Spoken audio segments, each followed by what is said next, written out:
네, 이번 주 연속 대담을 통해서 제주 중증 응급의료 체계 현실과 서비스의 질을 높이기 위한 방안을 다루고 있습니다.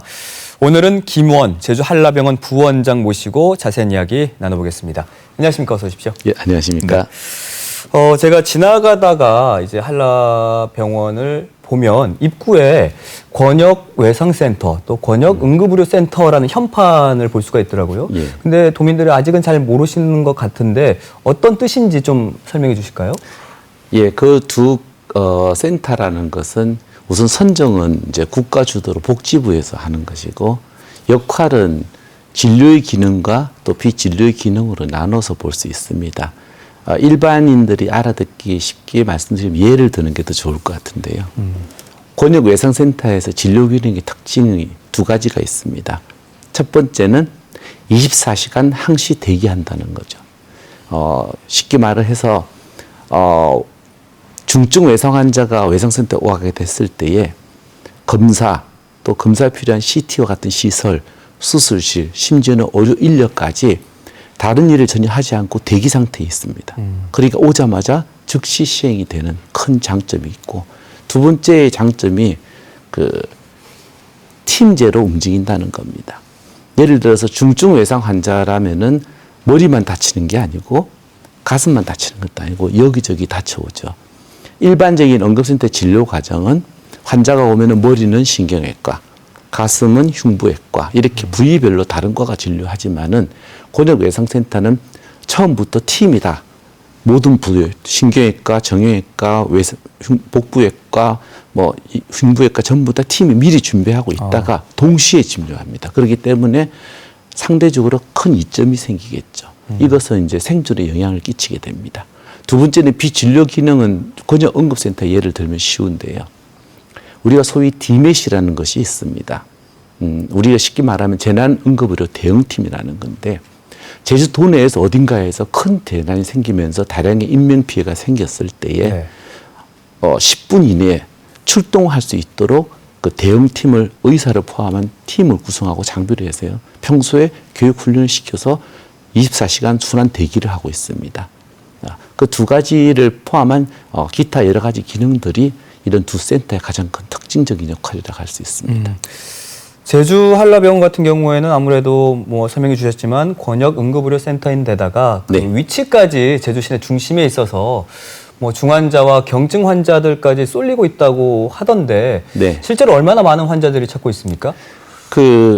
제주도를 보다 보면 전국 단위로 평균을 보면 쉽게 이해할 수 있습니다. 우리가 전국의 응급센터라는 것이 이제 153개소가 있는데 한 개소당 1년 연 진료 인원이 한 38,500명 정도 나오고 있습니다. 제주도는 5개소가 있는데 한 곳당 한 34,500명 정도 연 진료하고 있고, 한라병원이 41,500명 정도 진료하고 있습니다. 전국의 다른 타 권역의 진료 숫자에 비해서 그렇게 환자가 많이 몰리는 편은 아닙니다. 쏠림 현상은 아니라고 하시는 건가요? 숫자상 쏠림은 아니고요. 근데 제가 밖에서 보면 많은 분들이 아마 같은 생각하실 거예요. 응급실에 사람들이 많이 몰려 있고 빨리빨리 어떤 치료가 되지 않는다는 느낌이 또 좀 그런 생각을 할 수가 있을 텐데 이거는 다른 원인이 있는 겁니까, 그럼? 예, 아무래도 이제 권역 외상을 하다 보면은 환자 중증도가 올라갑니다. 저희가 최고도 중증도 회상 환자가 한 5% 되고요. 그 다음에 중등도 중증도가 한 43%. 그러니까 반수가 이제 중증 환자인데 그 환자들을 초기에 검사하고 처치하는 데는 문제가 없는데 저희 병원의 중환자실 병상 운영률이 한 95% 넘어가면은 올라가지를 못합니다. 그러다 보니까 중증 환자들이 응급실에서 제때제때 중환자실로 올라가지 못해서 외부인이 볼 땐 중증 환자가 쭉 대기하고 있는 게 보이니까 여기 환자가 너무 밀린다 이렇게 충분히 느낄 수 있다고 생각합니다. 그렇군요. 응급실에 중환자들이 대기하는 중증 응급 환자 진료 구역이 마련이 돼 있죠. 네네. 이곳은 어떻게 운영이 되고 있고 또 이게 어떤 환자들이 이곳을 이용하는 건가요? 예, 저희가 앞서 말씀드렸지만 저희가 이제 중증 환자 비율이 높은데 그 환자들이 이제 보통 일반적으로 병원의 병상 가동률이 90%가 넘어가든지 아니면 제주도처럼 저희 이제 한 2개 병원 경우는 중환자실 95% 가동되고 있으면 자리가 없다는 소리입니다. 중증 환자는 일반 환자랑 같이 섞어서 진료해서도 안 되고 일반 환자나 중증 서로가 피해를 보게 되기 때문에 격리를 해야 되는데 그런 현상이 반복되다 보니까 아예 중증 환자만 따로 격리해서 볼 수 있는 시설을 만들어서 그게 충분한 중환자실에 중하는 장비를 두고 인력도 전문의 포함한 전문 인력을 별도 배치하는 구역을 저희는 그렇게 부르고 있습니다. 네. 제주 지역에서 진료가 불가피한 환자는 부득이하게 이제 헬기를 통해서 네. 이제 다른 지역 병원으로 이송을 하게 되죠. 네, 그렇죠. 실제로 어떻게 이송이 되고 있고요. 또 이런 과정에서 부족한 점은 없는지가 궁금합니다. 일단은 이제 외부 이송이라는 것이 이제 어쩔 수 없는 상황에서 이루어지는 건데 고무적인 것은 17년도에는 한 125건 정도 나던 것이 계속 줄어서 지금 100건 이하까지 줄어들고 있는 것은 고무적입니다. 이송에서 문제점이 있다면은 항공 이송이라는 자체가 문제가 있는 거죠. 우리는 삼면이 바다이기 때문에 육지처럼 육상 이송이 안 되기 때문에 항공 이송을 하다 보니 항공 이송의 첫 번째 문제점은 기후 조건에 예민하고 비행기라는 것을 준비한다는 것이 이게 간단하지가 않습니다. 거기에 더불어서 또 중증 환자를 병원에서 또 공항까지 또 이송해서 옮겨 실어야 되는 문제가 추가되는 거죠. 네. 거기에다가 항공이송이라는 것은 육상보다는 기압이 떨어지기 때문에 거기에 따른 또 환자의 추가적인 문제점도 있습니다. 이런 것이 문제가 더 심각하게 보여지는 겁니다. 지난주 KBS 탐사팀에서 네. 제주 지역 중환자실 부족 실태를 집중해서 보도해 드렸거든요. 네네. 한라병원에 이제 곧 중환자실 20병상이 추가된다고 하던데 어떻게 추진이 되고 있습니까? 예, 제가 앞서 말씀드린 것처럼 저희가 이제 중증 환자를 진료하는데 가장 큰 문제가 중환자실 문제입니다. 이것을 해결하기 위해서 저희가 이제 외상센터를 개소할 때 24시간 시설 장비 인력이 대기해서 즉시 대응을 해서 치료하려면은 네. 중환자실이 가장 큰 걸림돌이 됩니다. 그래서 20병상을 외상 환자를 위한 전용 중환자실을 개설하는 겁니다. 그래서 환자가 중환자실로 인해서 지연되지 않도록 하기 위해서 하는 것이고 이것은 제주 지역 전체의 중환자실이 한 120여 개라고 생각했을 때 네.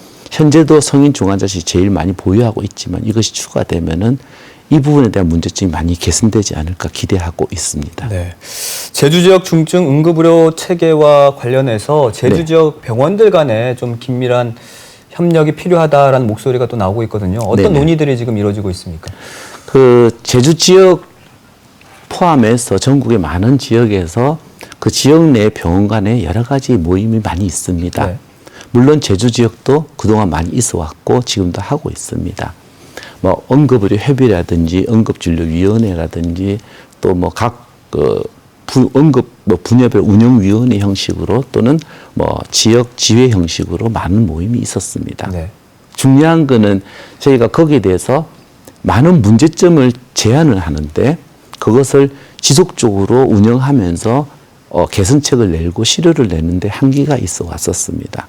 네, 다행인 것은 2018년도부터 저희 이제 도에서 많은 지원과 관심을 줌으로써 이것이 이제 정기적으로 응급의료 협의회가 운영되면서 실질적으로 많은 효과가 나오고 있고 실적이 나오고 있습니다. 대표적인 게 응급실 폭력 예방 시스템이라는 것인데 이전에 없었던 것이 협의회 과정을 통해서 지금 구축이 되었고 또 지금 진행되고 있는 것들이 많이 있는데 대표적인 것이 환자를 전원하는 과정에 필요한 여러 가지 시스템을 공유하는 것을 지금 진행 중이고 두 번째는 무인도 같은데 유인도 같은 우리 도서가 있는데 특히 유인도에 환자가 발생했을 때 대한 대비 시스템이나 재난이 발생했을 때 시스템이 부족하다는 판단하에 거기에 대한 대응 매뉴얼 개발 사업이라든지 이런 여러 가지 사업들을 도 주관으로 지금 병원들이 모이고 관련 기관이 모여서 진행 중에 있습니다. 네.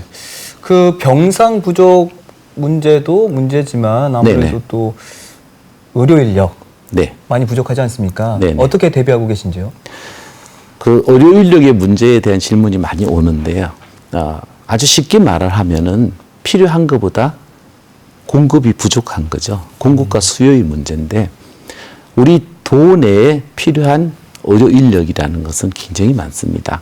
특히 병원이라는 것은 전문 인력의 집합체이기 때문에 의사도 분야별로 있고 간호 인력도 분야별로 있고 네. 구조사, 기사 다 분야별로 있는데 모든 분야에서 사실 우리가 필요한 수요에 비해서 공급이 부족하죠.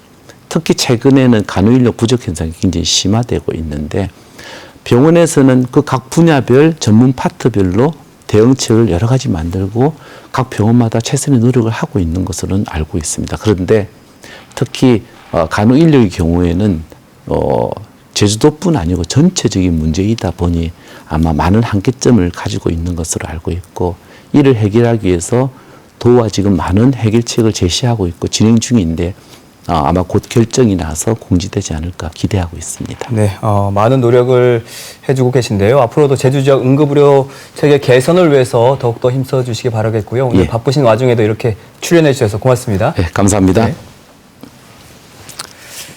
자, 내일 연속 대담에서는 김상길 서귀포 의료원장과 이야기 이어갑니다.